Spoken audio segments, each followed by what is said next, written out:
Hello dear friends, I hope everybody will be fine. Today I will explain in this construction site the retaining wall. Look at here, this is the retaining wall. Look at here, this is the column, rectangular column. There use 10 mm. 10 number of the bar is 10. This is number of the bar is 10. This stirrups, this one, this is tie.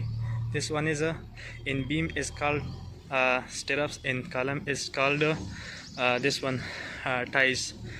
The dia of the tie is 8 mm. This is a hooks. The hooks is provide 135-degree angle, and this is a 25 mm diameter of the bar.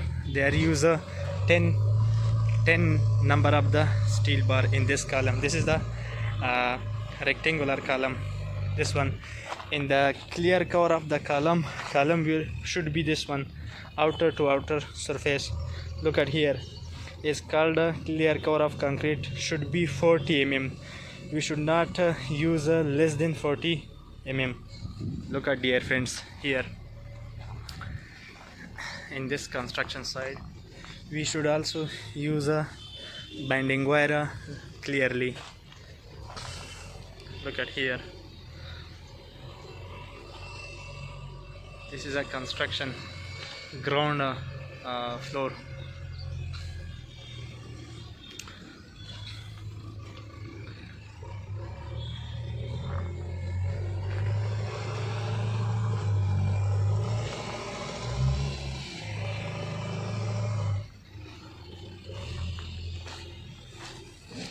This one is a retaining wall. Retaining wall is a RCC wall, only constructed concrete and steel. Look at here, this is the retaining wall for this construction of the building. This is the commercial building, G+6-story building. They are used. Look at here, dear friends. The number of the bars is 10. The diameter of the bar is 25. Look at here, and stirrup dia is 8 mm. And the hook's length is 135 degree. 135 degree is very good between steel and concrete. Very good bond between steel and concrete, and also it will be prevent the buckling failure of the column.